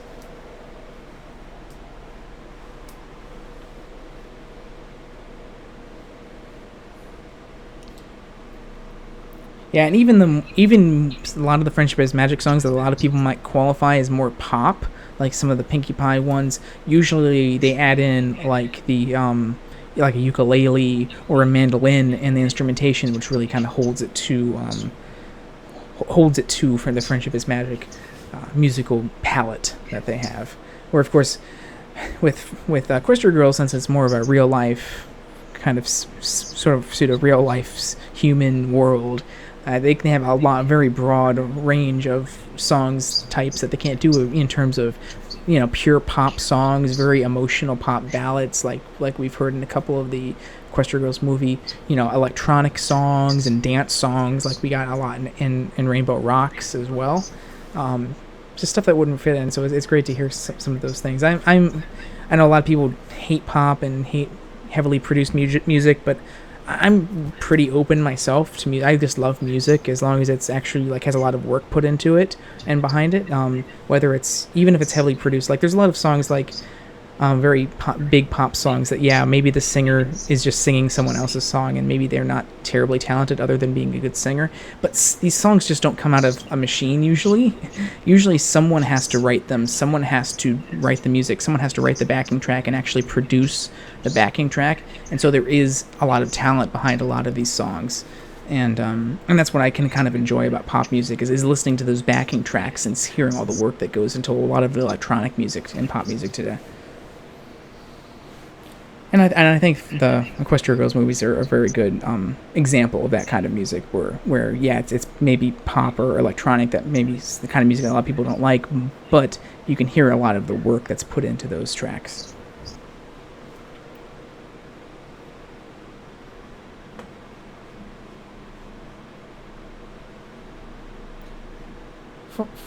From that, we can move on to the episode's score from William Anderson. Obviously, I'm not going to be able to show quite as much here again since I don't have anything ripped. I'm just going to have to go through the episode and kind of scrub to a few things that I want to highlight. This episode was packed with a lot of score and a lot of, Friendship is Magic and Equestria Girls style score has some differences to it. So I'm just going to point out a couple of things here. There's a lot of stuff I would point out if I actually had this ripped, but I'm just going to go to a couple things. First off, the title card. And that's something I forgot. I was going to mention in the animation section, and I completely forgot. I really loved how they kind of utilized a title card for this episode, and for these specials, where it isn't just like Friendship is Magic, where you go through the opening sequence and you get the episode's title in just a lower black and white lower third there. Here they actually had that for these specials, they have these really nice title cards, which is something we've been talking a lot about the 90s a lot this week. And in this episode and what we did for CQ Riffs, and that's something that's, I think, a very 90s thing to have, is these nicely animated title cards. It's more than just like a static title card, generic title card with the episode title on, but actually something that's customized for this episode. You see that a lot in shows like, I know one of the ones that comes to my mind most prevalent for doing like really different title cards would be Ed, Edd and Eddy, who of course a lot of the show Friendship is Magic staff has worked on that show in the past. So this is the this would be the score that backs the short bit of score that backs the title card here to start off with. And that's something you'll see a lot with score from from title cards. They'll be backed with a very fitting, very short kind of stinger score like that, and that's of course very electronic in nature for it. And I'm happy they did the title cards. I can't wait to see the ones for the next two, the next two specials later over the next couple weeks. One of the other main things I wanted to point out was going to be the Crystal Preps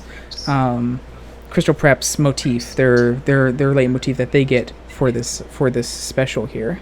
So let me fast forward here to the first instance of it when they first appear in the shopping mall here.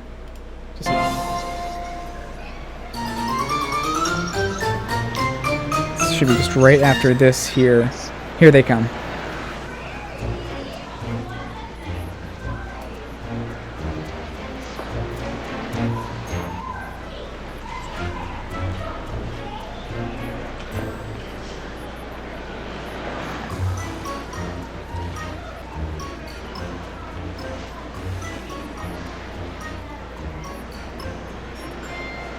It's a little hard to hear here just because of this TV rip, and there's a lot of the mall noise and reverberation and echoes drowning it out there. But it's very similar to Finch's and Crystal Prep's score from Friendship Games as well, where Principal Finch sort of had this kind of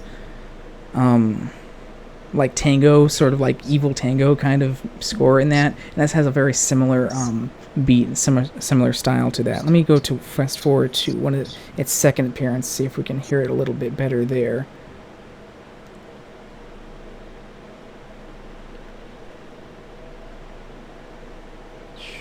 Should be 11:20.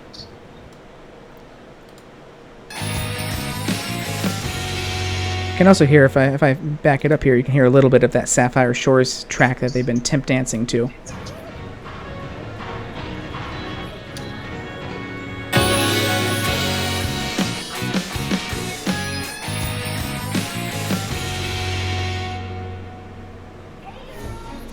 And here's that, their motif.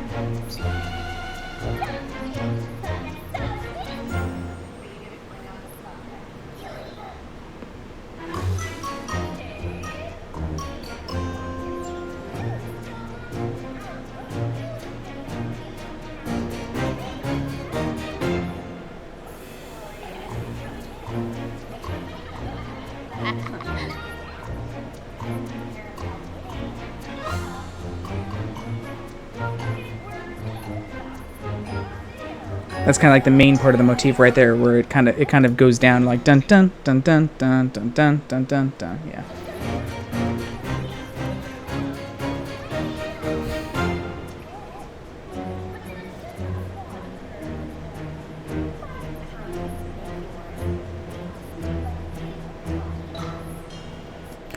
So that was that, and the other main thing that I'm going to go here, just kind of quickly go through, was going to be the actual, and this is something that's going to, I'm assuming is going to be consistent over the next two specials here, is actually the Equestria Girls new kind of theme song music that they have. So let me get to the end of the episode here.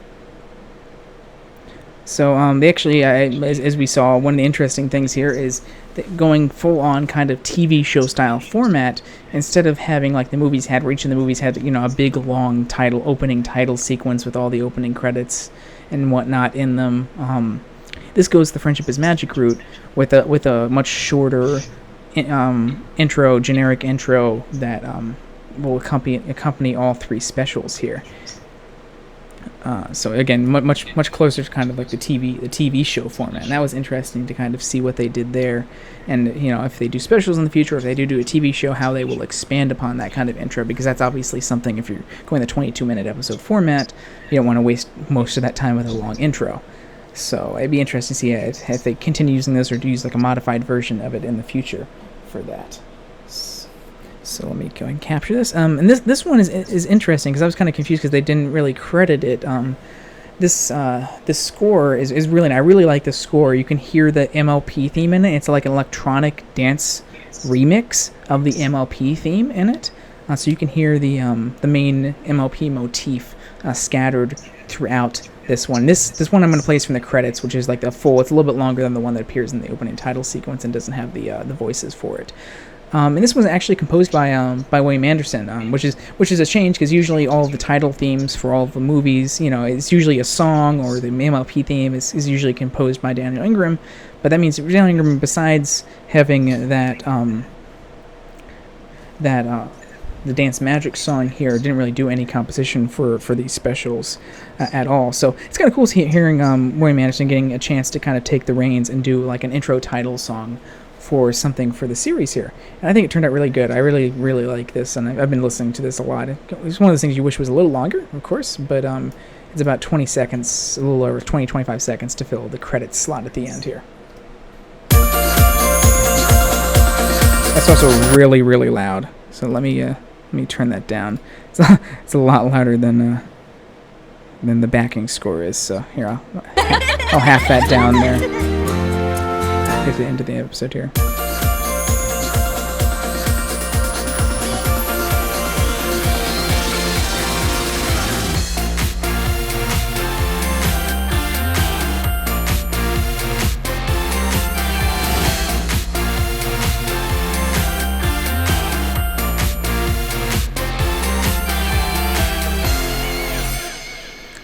So you can hear the Friendship is Magic, the MLP brand motif in there, the My Little Pony, da da da da da, and at the end there, you're always my very, very, very best friends. At the very end, worked into the melody of that. And I really like that. I really like the electronic nature of it. I really like the glockenspiel that's added, bell that is added there on top of that as well to kind of give it that a little bit more of a Friendship is Magic vibe rather than kind of a straight dance number. So that's really cool. I really, really enjoyed hearing that in the opening, and then again in the credits there. And it's cool having the Equestria Girls kind of having like a main overarching theme song for these 3 specials at least. So I think William Anderson did a great job with that, and it was nice hearing him kind of doing some work for the actual themes of these specials here. And that is all that I have for the score. There's a lot more I could have talked about if we actually had the rips of them, but those are kind of like the main things there. That the title card, that new Equestria Girls theme that we're hearing there for these specials, and the motif that the Crystal Prep Shadow Colts are given throughout the episode as well, because you hear that 2 or 3 times for them in their appearances in the episode, which is cool.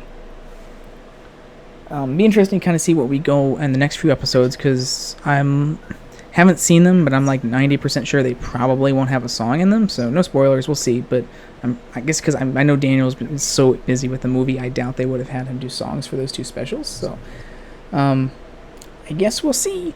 But it'd be kind of interesting to kind of hear without a song, that's just, again, another 4 or 5 minutes of score that we have for the episode. So might have a little bit more next time to kind of scroll through, but again, we won't actually have any good rips of that until it's released on DVD in the beginning of August. So moving on. So what does everyone think about the specials, Dance Magic's theme and moral?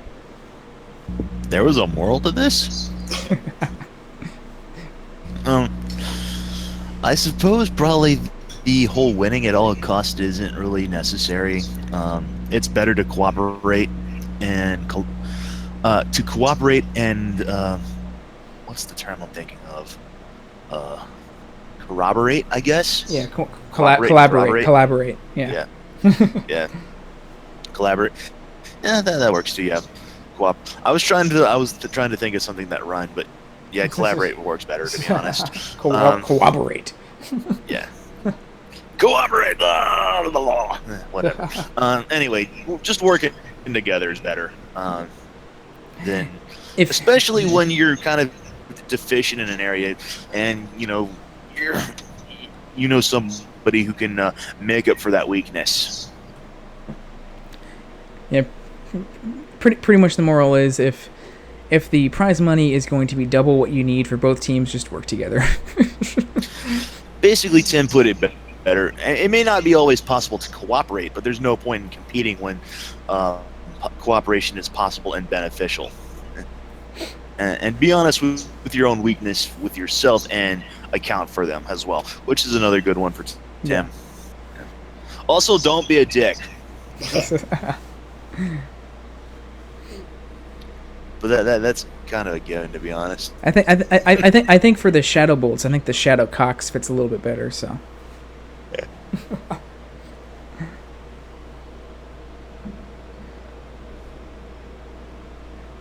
Everybody wins. So favorite parts of the episode and any not favorite parts that anyone has.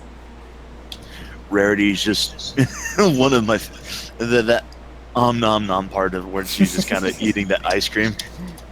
I think the song sequence. I mean, obviously the song we've heard for a while, so I can't really say about that. But the animation sequence and storyboarding for that song sequence was great, and I loved finally being able to see that again. I think besides like the Pinky sequence, the other main thing that I really liked was again just the focus on someone other than Sunset and Twilight and an Equestria Girls thing. Yes, I mean, just another thing I do like that as well. And it's hoping that we get more of them. Yeah, and it's not something I can blame them for before, because like I mentioned, the movie format, you kind of have to pick and choose, and you can only do one a year. And Sunset and Twilight in the Equestria Girls universe definitely have the most, especially those first four movies, had the biggest and most interesting stories to tell. From Sunset's redemption to Sidetwy, coming over and learning about friendship. Those were definitely the biggest and I think most important stories to tell. So I can't fault them for that, but it was nice to finally kind of break out of that and get a chance to focus on some other characters. While I didn't much care for the actual animation itself, I do love how it just kind of swapped over to a different style when Pinky was doing her visualization of the music video. Yeah. It's almost too bad that not Rarity, but it's almost too bad that Rainbow Dash and Applejack, as well as Pinky and Fluttershy, are both voiced by the same woman. Because the only way that would have made that better is if they had somehow managed to swap over, and the whole thing would have become live action, the whole scene. I think that would have been hilarious. And I think on the opposite end of the spectrum, I think least favorite parts, I think it was again the missed opportunity that we had in terms of actually maybe developing the Shadow Bolts Crystal Prep Girls more. It was nice that we did see some holdover development from the Friendship Games movie in terms of especially at the end when they understand the Wonder Colts more, and they're not really being total evil. They do have reasons for doing it, so that was nice. But again, other than Sour Sweet and Sugarcoat, who we knew what their thing was and what their personality was from the previous one, we didn't really get much more development of the other two, Sunny Flare and the Pinkie Pie one. For some reason, forgetting her name for the first time today. But Lemon Zest. Yeah, Lemon Zest was the other one. We didn't get, and of course we didn't even have Indigo Zap in the episode at all. So I think that was kind of a missed opportunity to not kind of develop some of their characters a little bit more. Maybe giving them a little bit more time to shine. Since we already knew a lot about Sour Sweet and Sugarcoat, and kind of it's really easy to kind of write them into it because one of them's sour and sweet and one of them doesn't sugarcoat anything. So, but we just still don't know anything else about the other two, and I think that was just such a missed opportunity that I was hoping maybe would be tackled in here, is maybe get them a little bit more personality other than one always had their headphones on. And Sunnyflower, we don't really know except she's kind of prissy like Rarity, but just prissy. And of course, Indigo Zap wasn't even here, so I think that was a missed opportunity. I wish they would have done more with them. And may hopefully in future ones would do it. I mean, it doesn't really harm this episode that much. I just think it was kind of something they could have done to give them a little bit more character.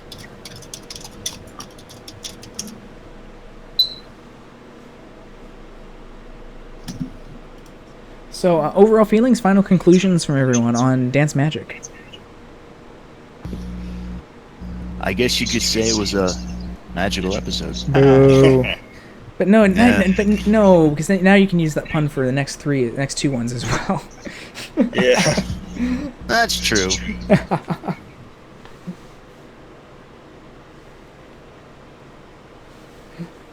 I'm kind of glad that EJ isn't here. He'd probably throw me out the window for that one.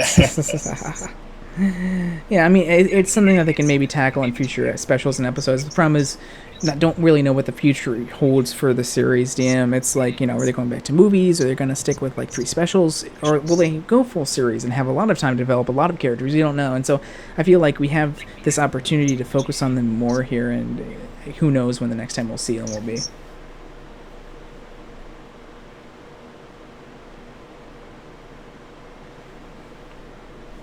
But yeah, overall, it was a very fun episode. I think the story's a little simple, not a ton to talk about with it.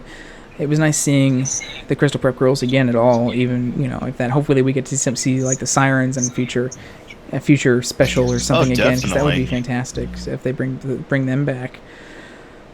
As well as hopefully some new villains and new characters as well. But overall, it was fun. It was fun and enjoyable to watch. The music sequence kind of made the whole thing for me.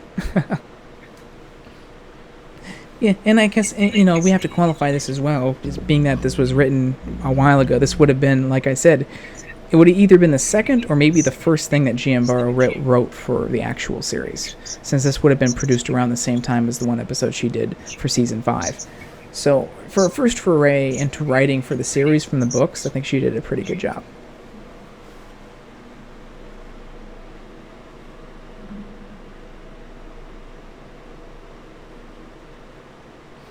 Yeah, Snotty needs to wake up.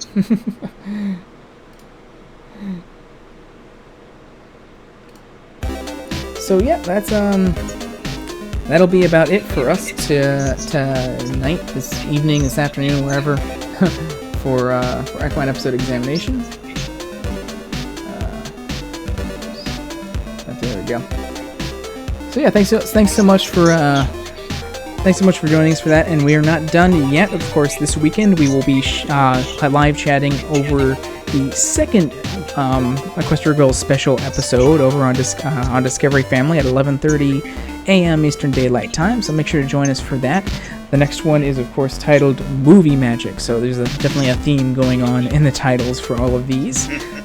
Make sure you bring plenty of popcorn. So yeah, apparently these next two are, from what I've been able to glean, new productions. So they're not like, these aren't like things that have been floating around for 2 years either, like the first one. These are newer ones, so it'll be interesting to see kind of how that maybe affects some of the stuff in it, in terms of the writing and the animation and stuff, to see maybe if we farther improved over what we had in Legends of Equestria as well. And of course, we will be discussing Movie Magic next week, next Tuesday at 5 p.m. Eastern Daylight Time, as normal, here on Equine Episode Examination, so we hope you join us for that. Just judging by the little I know about it so far, it's definitely going to be an interesting one, and then just another 2 weeks we'll be discussing Mirror Magic, which I hear is probably going to be the most interesting one to discuss, so I can't wait to finally see that in a couple weeks here. After that, of course, as we discussed, we'll be going back into our episode flashback series for Season 4, since Pony will be on hiatus probably until at least August for that, so before we can start discussing some of the newer episodes. So we'll be going back and discussing some Season 4 episodes, starting off with Philly Vanilli, and we'll be getting very close to our 100th episode of Triple E as well. I believe, what was this, episode 93? I believe so. I'm not entirely sure. It's cut off on my stream viewer, and I didn't actually... I keep forgetting to add the episode number to the calendar. So, but yeah, this is like episode 93, maybe 94, so we're getting very close to episode 100 of Triple E as well, so I'm hoping we're able to get to that before the hiatus ends. So, yep. So anyway, thank you so much, everyone, for joining us for Triple E today. We will see you next week for our next Triple E. Of course, as I mentioned earlier, we're supposed to be getting a trailer, a full 2-minute long trailer for the Pony movie sometime this week. Could be as early as today, tomorrow, or Thursday. So we will more than likely be having at least a short This Week in Pony episode next Monday at 5 p.m. as well, to discuss what happened in there and maybe any other new small news tidbits that have happened since our last Equine episode, last This Week in Pony as well. And make sure to tune in this Saturday as well during our Super Saturday stream, where we'll be announcing what we'll be doing on the next CQ Riffs in another week and a half as well. So thank you all so much for joining us, everyone. Have a great night. We'll see you next week. Bye bye. Player focus. Take care, everybody.